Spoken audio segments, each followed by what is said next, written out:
इसके अलावा इनको होना चाहिए। ट्रैक्टर ट्राली में चुप कराऊंगा, ट्रैक्टर ट्राली में चुप कराऊंगा। यार इनसे संभाला नहीं चाहता, आप लोगों को बातें करते हैं। Order in the house. बैठ जाओ। Viewers, very warm welcome to this show. अभी आप देख रहे थे पाकिस्तान की मौजूद पार्लियामेंट में पाकिस्तान के मौजूद वज़ीर दिफा ख्वाजा आसिफ जो है वो पाकिस्तान तहरीक इंसाफ की जो फीमेल MNA है उनको कह रहे थे कि ये ट्रैक्टर ट्रॉलिंग को चुप कराया जाए। पाकिस्तान की जो पार्लिमानी रवायात हैं इनमें ये कोई इतनी छंबे की बात नहीं है। वैसे अगर हम थोड़ी सी पीछे हिस्ट्री में जाएं, बेनज़ीर भुट्टो साहबा के दौर से देखें तो PMLN की तरफ से जिस तरह की करेक्ट असैसिनेशन, वो एक खातून और बाकी सारे मर्द दूसरी तरफ, अब तो खैर काफ़ी ख़वातीन आ गई PMLN में, उस ज़माने में बिल्कुल मर्दों की डोमिनेंट पार्टी हुआ करती थी। तो जिस तरह की लैंग्वेज बेनज़ीर भुट्टो साहबा के बारे में इस्तेमाल होती थी उसकी तो खैर मिसाल ही नहीं मिलती। उसमें येलो टैक्सी से लेकर तो पता नहीं आगे तक कहाँ तक, यहाँ तक कि राजीव गांधी साहब के हवाले जब वो विजिट किया उन्होंने पाकिस्तान आए तो उन्होंने जो है वो स्कैंडल्स, झूठे स्कैंडल्स बनाए गए कि उस यहाँ पे दोहराए नहीं जा सकते। उसके बाद चार्टर ऑफ डेमोक्रेसी हुआ तो हमें उम्मीद थी कि पार्लियामेंटेरियंस जो है आपस में एक दूसरे की इज्जत करेंगे, लेकिन आज बड़ी हाईएस्ट इंटेग्रिटी वाली पोस्ट है ख्वाजा आसिफ साहब की, वज़ीर दिफा है। उन्होंने जो लैंग्वेज यूज़ की उसके ऊपर स्पीकर भी जो है वो तमाशा बने देखते रहे। उन्होंने ख्वाजा आसिफ को ना तंबीह की, ना उनको हाउस से बाहर निकलने का कहा, ना उनसे माफ़ी मांगने का कहा। दुनिया की किसी भी तरक्की याफ्ता पार्लियामेंट में इस तरह होता नहीं है। अगर पार्लियामेंटेरियंस जो है वो लैंग्वेज गलत भी यूज़ करें तो स्पीकर का काम यही होता है कि वो पार्टी ना बने हुकूमत के साथ, बल्कि अपना रोल प्ले करे। मैं आपको भी एक क्लिप दिखाने लगा हूँ, ब्रिटिश पार्लियामेंट का कोई 1.5 महीने पुराना क्लिप है जिसमें अपोजिशन के एक लीडर ने जो है वो प्राइम मिनिस्टर को कहा डॉजी डेव। तो उसके बाद जब डॉजी डेव कहा गया तो स्पीकर ने अपनी पावर इस्तेमाल करके क्या किया, इससे चलता है पता कि पार्लियामेंट की इज्जत जो है वो स्पीकर के साथ साथ भी होती है, जो कि हमारे स्पीकर बदकिस्मती से बादी नज़र में पूरी करते नजर नहीं आ रहे। बहुत जगहों पर पार्टी नजर आते हैं। ब्रिटिश पार्लियामेंट के स्पीकर का एक्शन देखते हैं जी। Does the Prime Minister recall that at the time after he became Prime Minister under the coalition, and at the time when he was dividing the nation between strivers and scroungers, I asked him a very important question about the windfall he received when he wrote off the mortgage of the premises in Notting Hill. And I said to him he didn't write off the mortgage of the one the taxpayers were helping to pay for at Oxford. I didn't receive a proper answer then. Maybe Dodgy Dave will answer it now. And by the way,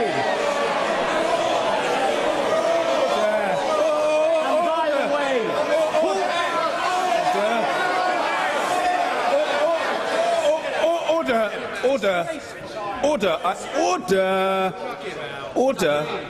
I invite the honourable gentleman to withdraw that adjective that he used a moment ago. He's perfectly capable of asking his question without using that word. It is up to him, but if he doesn't wish to withdraw it, I can't reasonably ask the Prime Minister to answer the question. All he has to do is withdraw that word and think of another. Sorry?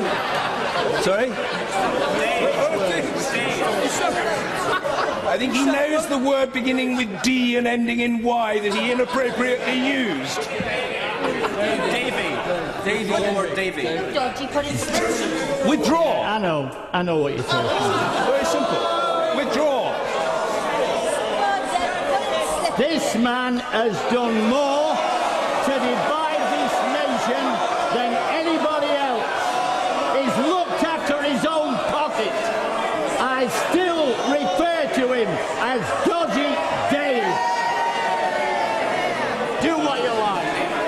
I'm sorry, I must ask the honourable gentleman to withdraw the word. Very well.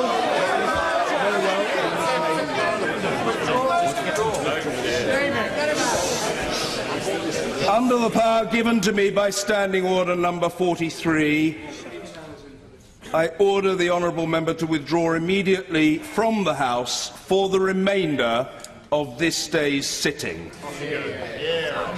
He's used to this. ये भी आपको दिखाया, ये होता है speaker का किरदार, character, integrity. उसने जो है किस तरह जो है वो इतने बड़े पॉलिटिशियन को उठा के बाहर निकाल दिया इस वजह से कि एक गैर मुनासिब लफ्ज़ को उसने वापस नहीं लिया था। पाकिस्तान में ऐसा नहीं हो रहा, बल्कि स्पीकर तो बहुत जगह पे पार्टी बने हुए जलसे कर रहे होते हैं और स्पीकर का पोर्टफोलियो भी रखते हैं। एजाज सादिक साहब के लिए वीडियो पूरी दिखाई है मैंने और लोगों के लिए भी। एक ब्रेक लेंगे, ब्रेक से वापस आएंगे तो इस मौजू पे और दूसरे मौजूद पे बात करेंगे। MQM का भी एक बहुत बड़ा इशू खड़ा हुआ कल जब फारूक सत्तार साहब के घर को मुबैना तौर पर घेरे में ले लिया रेंजर्स ने। इस पर बात करें कराची में आज क्या हुआ, ये तमाम चीज़ें इस ब्रेक के बाद।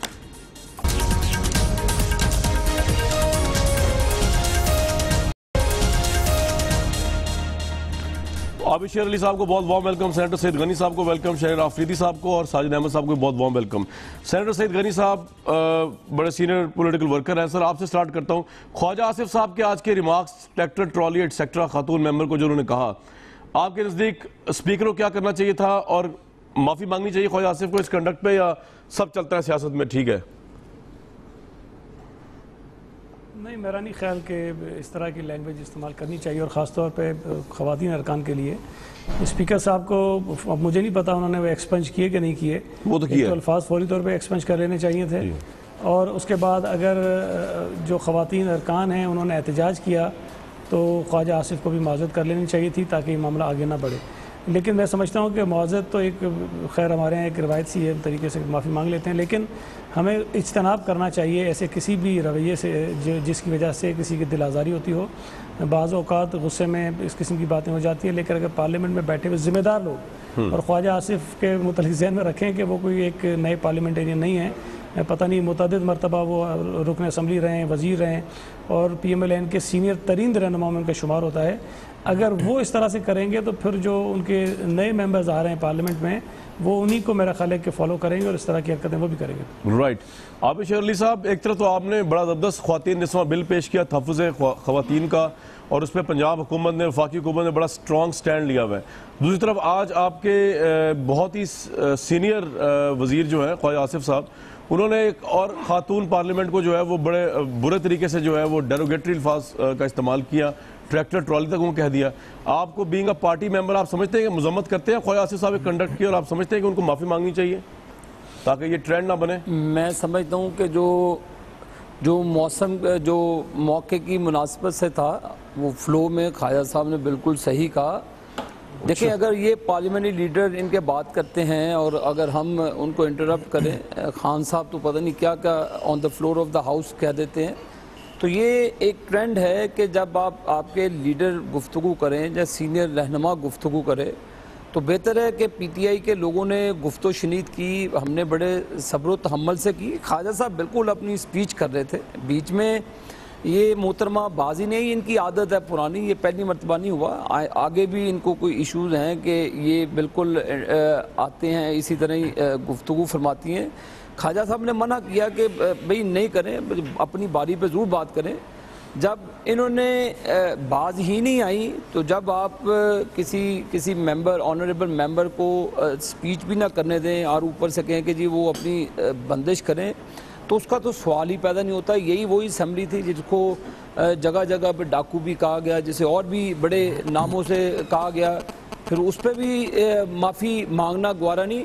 तो मैं समझता हूँ कि ये हर मेंबर का इस्तेहकाक है। ये कोई साहब अगर वो इंटरप्ट कर रही थी, आप ये सही कह रहे हैं, कोई इंटरप्ट करना नहीं चाहिए था, लेकिन आपके ख्याल में जो लैंग्वेज ख्वाजा आसिफ साहब ने यूज़ की है, खातून को ट्रक और ट्रॉली कह दिया, ये तरीका मुनासिब था? वहाँ स्पीकर भी तो जिंदा सलामत बैठे हुए थे रोकने के लिए। ये तो देखिए, वहाँ पे तो हाथोपाई हो जाती है असेंबलियों में, बहुत कुछ हो जाता है, तो ये ज़बानी अल्फादी जंग चलती रहती है, इसमें कोई गैर मुनासिब चीज़ नहीं है, गैर मुनासिब नहीं है आपके नज़दीक, इशू बना लिया जाए। जी हाँ, राइट।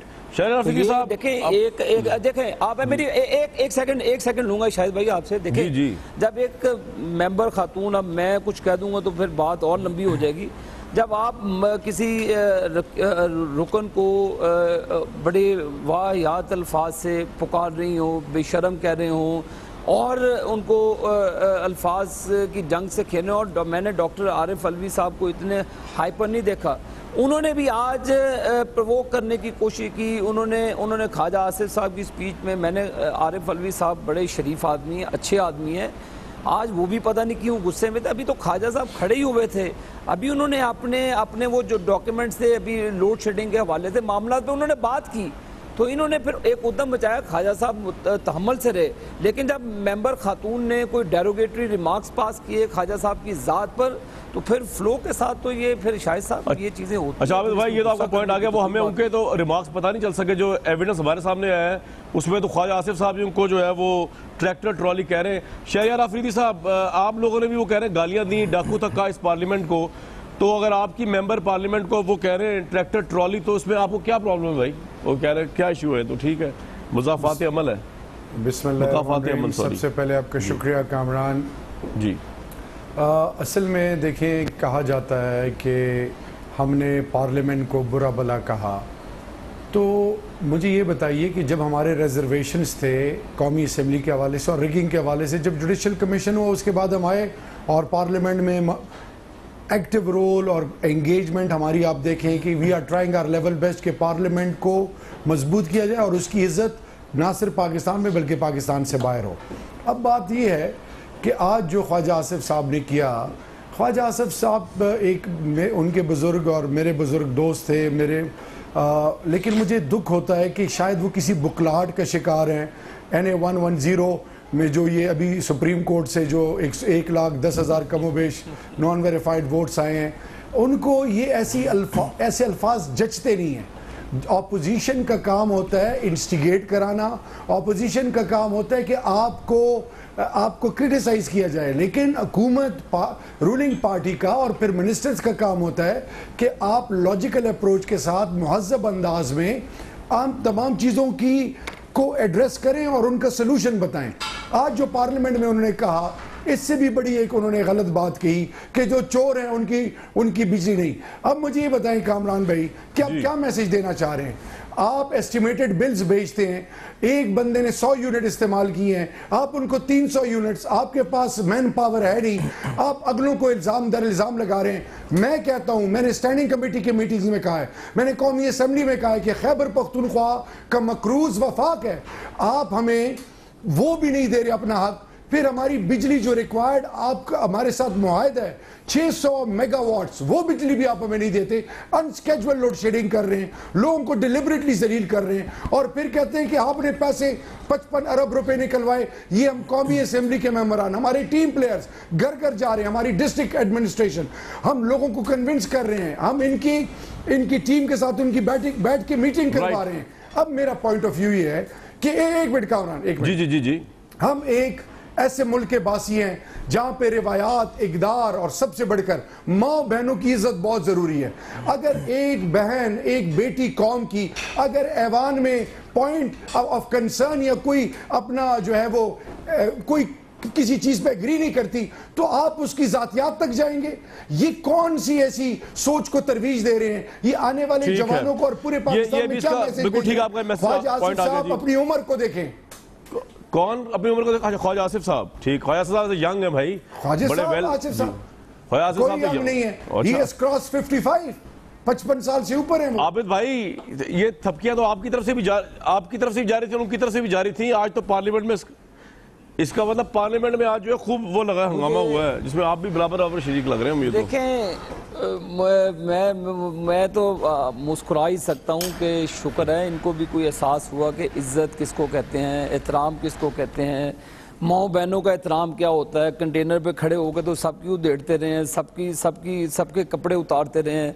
उस वक्त इनको ना किसी माँ का ख्याल था, ना किसी बेटी का, ना बहन का। अब शुक्र है चले ख्वाजा साहब की बातों से इनको कोई एजुकेट हुए हैं, कोई इनको एहसास हुआ है कि इज़्ज़त क्या चीज़ है, इज़्ज़त नाम की कोई चीज़ है, शर्म नाम की कोई चीज़ है, हया नाम की कोई चीज़ है। तो जब आपकी ख़वातीन अरकान और आप लोग ख़वातीन को ललकारते थे कंटेनरों पर, आप भी पार्लियामेंटेरियन थे, तो उस वक्त आपका ज़मीर मर गया था, आप मर गए थे। आपके साथ बैठे, ये सारा कुछ करते रहे।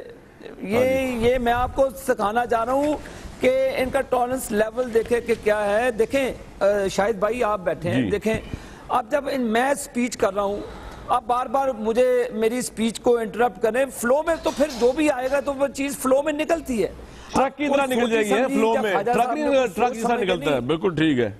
ट्रक निकलता है, ट्रॉली। देखे जो चीज जो उस वक्त नजर आए, जो चीज फिर उस वक्त नजर आए तो लगे तो कह देना चाहिए, उसमें कोई आज चीज नहीं है। तो शहरियार साहब जल्दी कर ले, मैंने आगे भी जाना है। सईद गनी साहब नाराज हो जाते हैं, उनको टाइम मुझे ज्यादा देना चाहिए, लेकिन मैं आप लोगों की वैसे दे नहीं पाता। जी आफरीदी साहब जल्दी से बता दें क्या कहना चाह रहे हैं आप। मेरा आबिद शेर अली साहब से एक क्वेश्चन है, जो एथिक्स और मोरालिटी पर बहुत बड़ी बातें कर रहे हैं। ये मेरे बड़े प्यारे भाई हैं, लेकिन ये भी फ्लो में लेफ्ट राइट सेंटर बहुत कुछ कह देते हैं। मैं इनसे ये क्वेश्चन पूछना चाह रहा हूं कि पिछले दिनों खान साहब जब ऐवान में आए और इन्होंने जो अल्फाज इस्तेमाल किए, वो क्या थे? आबिद शेर अली साहब ने, क्या इमरान खान साहब ने उस पर रिएक्ट किया? क्या इमरान खान ने कोई ऐसे अल्फाज इस्तेमाल किए? ये तो बताएं। मैं ये कहने हम पॉलिटिकल मैच्योरिटी कब दिखाएंगे? क्या अल्फाज थे ऐसे? आप पूछिए आबिद साहब से कि इन्होंने क्या कहा था? इनके ये अल्फाज थे, ये बार-बार कह रहे थे जुआ जुआ जुआ जुआ। What he was trying to जुए का क्या ताल्लुक है इमरान खान से यार? आबिद भाई आप कहां लेके बात को यार? देखें उस वक्त भी ख्वाजा आसिफ साहब शेरों की तरह खड़े हुए फ्लोट पे, इमरान खान साहब भाग गए, तो मैंने तो फिर देखे ना बीइंग मेंबर, तो मैंने भागने वाले नहीं आबिद शेर अली साहब, आबिद शेर अली, पाकिस्तान की कौम ये प्रोग्राम देख रही है, मुहज्जब अंदाज से बात होगी सुन तो बहुत अच्छा होगा मेरे भाई मुहज्जब अंदाज से। अफरीदी साहब देखें मेरी तरह से जिस तरह मर्जी कर लें, कोई आप मेरे भाई हैं, मैं रोजों का भी एहतराम है, हमेशा आपका भी कैसे भाई हूं मैं आपके देखिए, मैं मियां साहब की इज्जत करता हूं, आपको मेरे लीडर की इज्जत करनी होगी। मैं नाजेब अल्फाज ना कहता हूं ना सुनता हूं। Let me be very clear. मैंने इसलिए आप दोनों इकट्ठे बैठे हुए वहां पे, रिपीट नहीं करना चाहता। सर आप अलग अलग बैठे, खुदा का शुक्र है मैंने कहा कि इकट्ठे तो नहीं बैठ गए। मैं नहीं करता रिपीट को। बिल्कुल ठीक है, सईद गनी साहब के पास जाऊंगा, उसके बाद मैं साथ बात रिपीट नहीं की।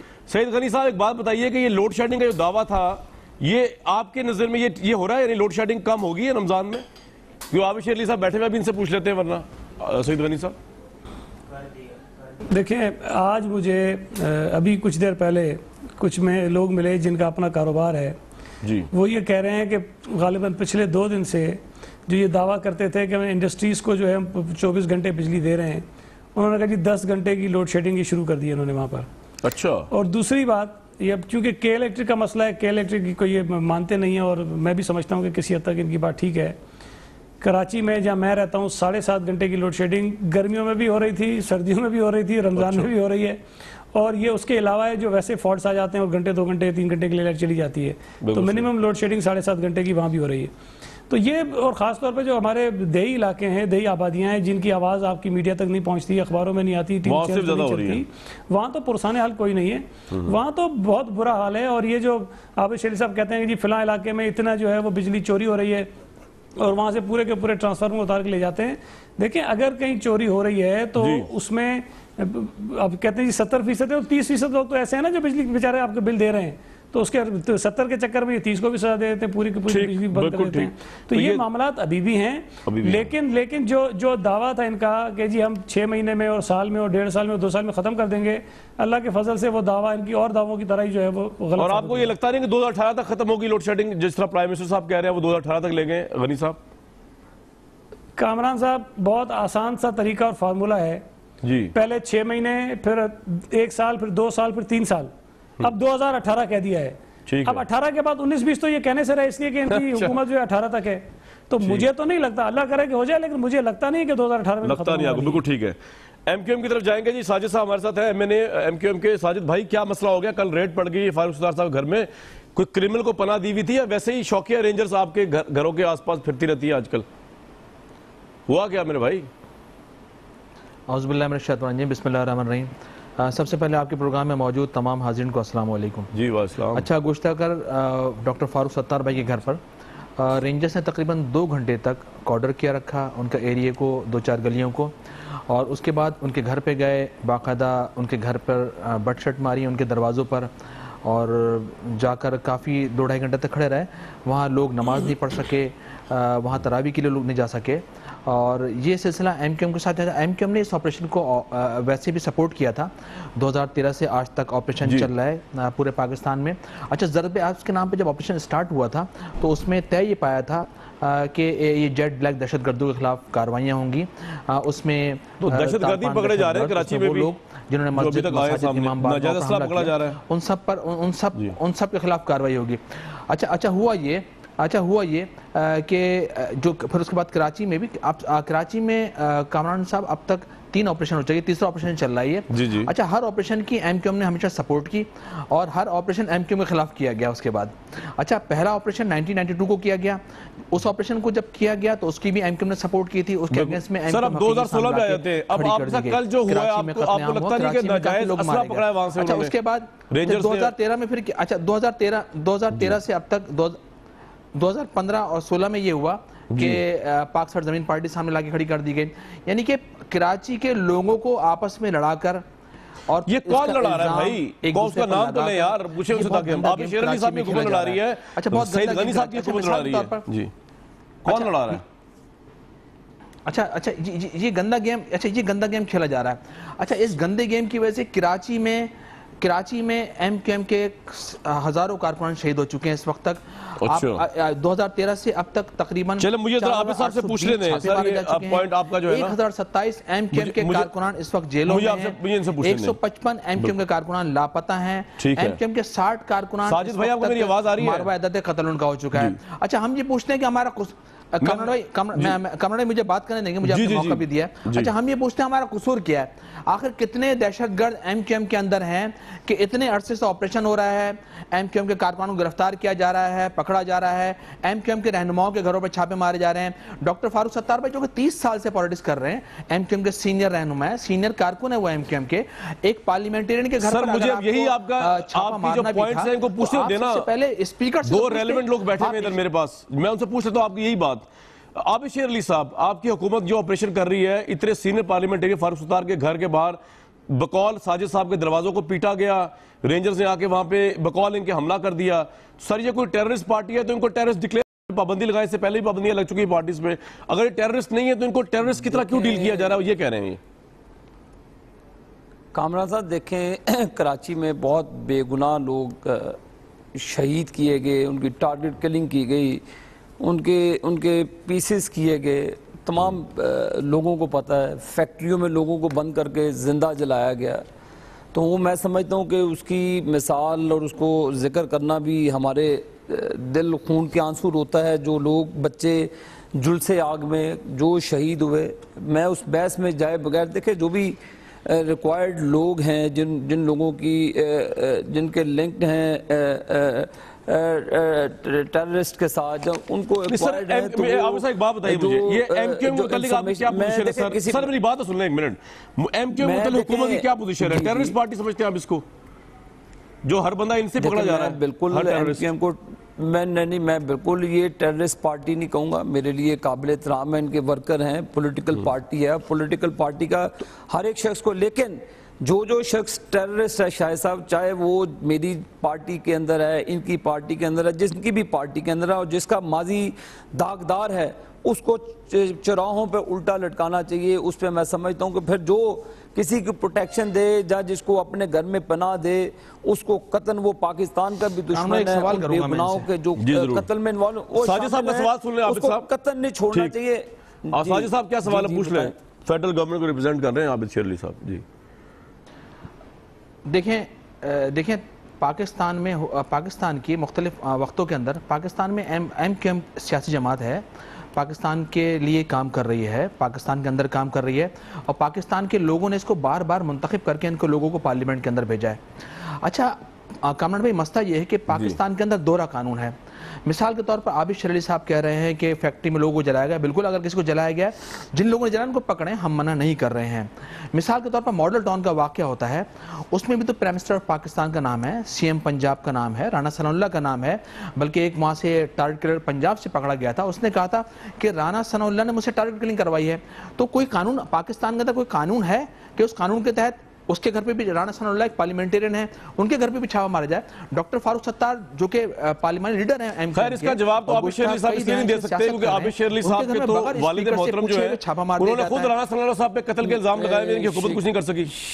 शाहिद साहब जी, शाहिद साहब मैं अब तो छापा क्यों नहीं बढ़वाया उनके घर पे? हाँ, वो नहीं, इनकी हिम्मत नहीं फेडरल गवर्नमेंट की। जी, एक सेकंड मॉडल टाउन के केस में मेरा नाम भी शामिल है, मेरे भी उस एफआईआर में जो इन लोगों ने सपोर्ट की थी हमारा नाम भी है, और अल्लाह के फजलो करम से जो इंक्वायरी हुई उसमें प्राइम मिनिस्टर समेत चीफ मिनिस्टर साहब सब बेगुनाह हो गए।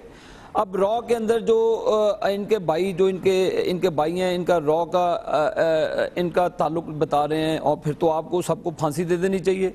तो वो फिर जो इंफॉर्मेशन जो शेयर की जाती है तो उसमें तो फिर जो वो क्या नाम है उनका, मेरा ज़हन से मुस्तफ़ा कमाल साहब तो फिर आपके लिए फांसी का फंदा बन रहे हैं।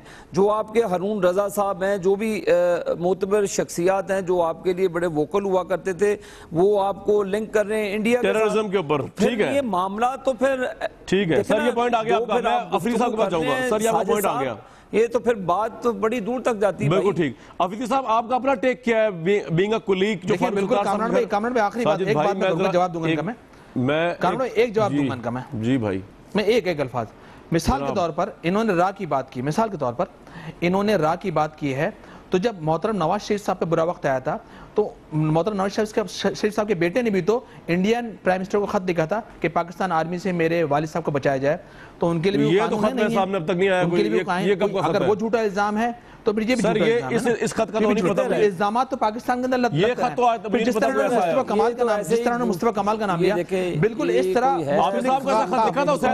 नून से बनाई गई, नून से निकालकर मुस्लिम लीग काफ इंडियन प्राइम मिनिस्टर से मदद मांगी थी, मुस्लिम लीग काफ ने भी बहुत सारे पे लगाए, तो आखिर वो भी सच है नहीं? भाई आपके लीडर ने खत लिखा था, इसका मतलब ये हुआ कि पाकिस्तान के अंदर सियासी जमातें बनाई गई हैं, जमातों को तोड़ने के लिए सियासी जमातें बनाई गई हैं, उसके अंदर से लोग निकाले गए। जी आबिद साहब रिस्पॉन्ड करें, हुसैन नवाज ने खत लिखा था इंडियन प्राइम मिनिस्टर को इल्जाम लगा रहे हैं कि मदद करें आगे। सवाल ही पैदा नहीं होता किसी किस्म का, हुसैन नवाज साहब ने किसी किस्म का किसी को खत नहीं लिखा, तो ये ऐसे ही तो इनके खिलाफ तो एविडेंसेस मुस्तफा कमाल साहब और बाकी नवाज शरीफ साहब भारत के प्राइम मिनिस्टर आए, उनके लिए कोई कानून नहीं है। प्राइम मिनिस्टर हैं, वो प्राइम मिनिस्टर है भाई। ठीक है जी, अफरीदी साहब के पास जाऊंगा। अफरीदी साहब आप being a colleague what's your take about MQM? Prime minister है तो उनके वालिदा को साड़ी भी दे सकते हैं। यार प्रोड्यूसर साहब आपको क्या हो गया है? अफरीदी साहब आपको मेरी आवाज आ रही है? कामरान सर आपका अपना टेक क्या है? फारूक सत्तार के साथ ज्यादती हुई है या और एमक्यूएम के साथ ज्यादती हो रही है? एमक्यूएम ज्यादती कर रही है लोगों के साथ जो टेररिस्ट पकड़े जा रहे हैं। जी कामरान, इस बात की डिटेल इन्वेस्टिगेशन होनी चाहिए। फारूक सत्तार साहब एक फोर्थ लार्जेस्ट पार्टी को रिप्रेजेंट कर रहे हैं, और ये भी जहन में रखना चाहिए हम सबको बशमूल मेरे कि हम में से कोई भी कानून से बालातर नहीं, लेकिन एक तरीका है और वो प्रॉपर तरीके को जहन में रख के ये ना हो कि किसी को डिलिबरेटली विक्टिमाइज ना किया जाए। उनके अगर कोई रिजर्वेशंस हैं, कोई कंसर्न्स हैं, तो डीजी रेंजर्स को और फिर नेशनल एक्शन प्लान के अंदर जो तमाम रिस्पॉन्सिबल लोग हैं सिंध में, उसको इशू को सीरियसली लेना चाहिए। क्योंकि याद रखिए कि इस वक्त हम कोई भी पाकिस्तान की सियासी पार्टियां कोई भी ऐसी चीज अफोर्ड नहीं कर सकती। हमारे लेफ्ट राइट सेंटर पूरी नाअहल हुकूमत की वजह से पूरा पाकिस्तान इस वक्त आइसोलेशन में आ चुका हुआ है, सिवाय चाइना के आपके रिलेशंस अफगानिस्तान के साथ, ईरान के साथ, और सबसे बढ़कर ये कि जी हिंदुस्तान से जितना हम करीब होना चाह रहे हैं उतना ही वो हमें डिलिबरेटली ह्यूमिलिएट और बुली कर रहा है। अब मैं एक चीज और कहना चाहूंगा कामरान, बहुत जरूरी है जी सर, और वो ये है कि आज पाकिस्तान के बहुत सारे प्रॉब्लम्स हैं। हम इन्हीं चीजों पे फौरन फितवे लगाने कि फलाने को फांसी दे दो, फलाना इस तरह कर लो, तो ये पानामा लीक्स पे खामोशी क्यों? ये टीओआरस क्यों फाइल नहीं हो रहे? किसको बचाया जा रहा है? इसके बारे में क्या कहेंगे? आज की रूलिंग पार्टी क्यों खामोश है? राइट गनी साहब, आपका अपना टेक क्या है? पैनामा पे डेडलॉक है? मैं अभी भाई एक मिनट आता हूं आपके पास, मैं गनी साहब से जी गनी साहब। बिल्कुल मुझे लग रहा है कि ये बात आगे बढ़ेगी नहीं। अच्छा। इसलिए कि जो बुनियादी फ़र्क है वो ये है कि अपोजिशन ये चाहती है कि इस तहकीकात का जो आगाज़ हो सबके ख़िलाफ़ होनी चाहिए, एक ही तरह से, एक ही कानून के तहत, लेकिन उसका आगाज़ मियां नवाज शरीफ साहब की फैमिली के मेम्बरान से होना चाहिए जिनके नाम उसमें हैं। दूसरी तरफ हुकूमत किसी भी तरह ये नहीं चाहती कि आगाज़ नवाज शरीफ साहब की फैमिली से हो। उनका ये ख्याल है कि पनामा लीक्स में जिनके नाम आए वो तो अलग हैं, 600-650 जो भी लोग हैं वो अपनी जगह, उसके अलावा 1947 से जिन लोगों ने कर्जे माफ़ करवाए वो भी शामिल हो जाएं, उसके अलावा 1947 से लेकर अब तक जिन्होंने किकबैक्स लिए, कमीशन लिए, वो भी सारे शामिल हो जाएं। हमें इस पर भी एतराज़ नहीं है। आप 1947 से ना करें, आप 1857 से करें, आप मुगलों के दौर से करें, बिल्कुल करें, आपको इख्तियार करें, लेकिन कहीं ना कहीं से आगाज़ तो आप करेंगे ना। अगर आप ये कहेंगे कि जो 1947 से लेकर आज तक इस मुल्क में जितनी बुराइयां हुई हैं उन सबको इकट्ठे करते हैं और फिर उसके बाद सबके साथ शुरू कर देते हैं, तो ये तो ना होने वाली बात है। हमारा ये कहना है कि आगाज़ कीजिए नवाज शरीफ साहब की फैमिली से। उन्होंने खुद भी ऑफ़र की है कि जी मैं अपने आप को और अपनी फैमिली को एहतसाब के लिए पेश करता हूँ। जब वो खुद ऑफ़र कर रहे हैं, वो वज़ीर आज़म पाकिस्तान हैं, उनके ऊपर लगने वाले इल्ज़ाम जितने अगर ये डेडलॉक रहेगा तो व्हाट इज योर स्ट्रेटजी? आप रोड पे आएंगे या वैसे ही पार्लियामेंट में रह के एहतजाज करेंगे? देखिए कामरान, ये तो नहीं हो सकता कि अगर हुकूमत कुछ भी ना माने और जो उनके ऊपर इल्ज़ामात हैं उनके सामने अपने आप को पेश भी ना करे कहीं किसी अदालत के सामने, किसी कमीशन के सामने, और ये तवक्को करे कि अपोजिशन जो है वो चुप करके बैठ जाएगी। ऐसा तो नहीं होगा, कुछ ना कुछ ज़रूर होगा। अब वो लाएअमल किस तरह से क्या अख्तियार किया जाता है, पीपल्स पार्टी तना कोई फैसला नहीं करेगी जब तक ये 9 जमातों का एक इत्तेहाद जो पनामा पेपर्स पे बना है, 1 पॉइंट एजेंडे पे इकट्ठे हैं पनामा के हवाले से। अगर उस पर ये इकट्ठे रहकर कोई लाएअमल बनाते हैं तो पीपल्स पार्टी उनके साथ जाएगी। उसमें देखें, अगर आपको याद होगा जब मैं ये जरा अहम बात बताने जा रहा हूँ, जब पहली मीटिंग हुई थी 9 जमातों की तो उसमें 7 जमातों का ये ख्याल था कि वज़ीर आज़म से इस्तीफे का मुतालबा किया जाना चाहिए, लेकिन 2 जमातों ने कहा कि इस वक्त ना किया जाए। तो मुमकिन है वो 2 जमातें भी रियलाइज कर लें कि जो हुकूमत तो तहकीकात की तरफ वो सर 2 जमातें कौन सी थी? एक तो एनपी होगी और एक अवामी नेशनल पार्टी थी और एक शेरपास साहब की पार्टी। शेरपास साहब, ठीक। मैं ब्रेक के बाद आबिद शरीफ साहब आपका कॉम्प्रिहेंसिव जवाब लूंगा कि आप मेंटली तौर पर रेडी हैं। अगर पनामा लीक्स पे आप पेशरफ्त नहीं करते तो पीपल्स पार्टी और तहरीक इंसाफ की बहुत बड़ी तहरीक जो रोड पे आने के लिए तैयार है, उसके लिए आप मेंटली तौर पर रेडी हैं? ब्रेक के बाद very warm welcome back. Abid Sharif साहब, सवालात का अंबार है, पनामा लीक्स का प्रेशर है प्राइम मिनिस्टर के ऊपर, उनकी हेल्थ का इतना प्रेशर है जितना इस चीज का प्रेशर है। आप लोगों ने किया कुछ नहीं, डेडलॉक है, तहरीक चलने वाली है पीपल्स पार्टी तहरीक इंसाफ की। कामरान शाहिद साहब, तरीकें माजी में भी चलती रही हैं जनाब। ये वो इशू नहीं है जो स्विट्जरलैंड में जनाब वाजिदुल हसन जो ब्रिटिश एम्बेसडर थे पीपल्स पार्टी के दौर में, वो स्विस अकाउंट को थैलों में बंद करके ले जा रहे थे और सुप्रीम कोर्ट चीख के कह रही थी, कौम चीख के कह रही थी, और इनके एक प्राइम मिनिस्टर यूसुफ रज़ा गिलानी को घर जाना पड़ा। फिर दूसरे वो इंतज़ार कर रहे थे कि वो एक टाइम था गुजर जाए। तो वो मामले भी अपनी जगह रहे, चीज़ें आती जाती रही। पूरी कौम ने देखा जैसे वो ब्रिटिश एम्बेसडर वहाँ पे गए, वो गाड़ियों में सामान रखा, वो आपके क्लिप्स देखे जी। हमें पनामा लीग पे अल्लाह के फजलो करम से कोई इशू नहीं है। हमारा दामन कल भी साफ था, आज भी साफ और आने वाले वक्त में भी साफ रहेगा। ये इशू ये है कि अगर अपोजिशन सिंसियर है इन TORs पर, ये देखे 5 साल तो गनी साहब की भी हुकूमत रही है, ले आते ये वही केसेस है जो 93 में बेनज़ीर साहिबा मरूम के दौर में शुरू किए गए, फिर रहमान मलिक साहब इंटीरियर मिनिस्टर थे तो कर लेते ना सारा एहतसाब, हमने तो आपके हाथ नहीं बांधे हुए थे। तो बात पनामा पेपर हो, उसमें प्राइम मिनिस्टर साहब का अव्वल तो नाम नहीं है, ठीक है, उन्होंने अपने जो भी फोरम बनेगा वो अपना एहतसाब क्यों नहीं उन्होंने खुद कौम के सामने अपने आप को पेश किया। ये कभी ऐसा हुआ नहीं हिस्ट्री में कोई वजीर आज़म अपने आप को और अपनी हुकूमत को, एक तो पहले पिछले साल जब PTI के कहने पर इलेक्शन करवाया याद सादिक साहब का, अल्लाह ने हमें कामयाब किया। ये भी सुरखरू होंगे। मेरी एक अर्ज सुन लें कामरान साहब, देखें सड़कों पे फैसले ना माजी में हुए ना अल्लाह के फजलो करम से आने वाले वक्त में होंगे। ये पार्लियामान के अंदर ही फैसले होते हैं, पार्लियामेंट्री कमेटी के पास हैं। अब ये कहें कि जी मैं ना मानूं वो बात, और अगर ये सड़कों पे आ गए तो आप क्या करेंगे? है देखें, हम इनको रूह अफ़ज़ा का शरबत भी पिलाएंगे, गर्मी भी है, वो इनका राइट बनता है, एहतजाज करना अपोजिशन का राइट है। लेकिन हमने इस दाग को, मेरी बात सुने कामरान शाहिद साहब, हमने इस दाग को धोना है अल्लाह के फजलो करम से, चाहे TOR बनाए ना बनाए, हमने इस दाग के साथ अल्लाह के फजलो करम से सियासत। ठीक है सर, ये पॉइंट आ गया आपका, बिल्कुल ठीक है आबिद भाई, आपका पॉइंट आ गया। आने वाले वक्त में भी साफ है। शहजाद हफीज साहब, रूह अफ़ज़ा पीने की तैयारी कर लें, वो मेंटली तौर पे तैयार हैं, आप आए सड़कों पे, कोई फर्क नहीं पड़ेगा गवर्नमेंट को, रूह अफ़ज़ा पिए आप बस। मुझे सिवाय हंसी के और मैं क्या कहूँ, मेरा ये भाई जो है ये बड़ा प्यारा भाई है, लेकिन इनको ये एहसास होना चाहिए कि जब प्राइम मिनिस्टर साहब ने कहा कि मैं तैयार हूं, तो अब रुकावट क्या चीज है?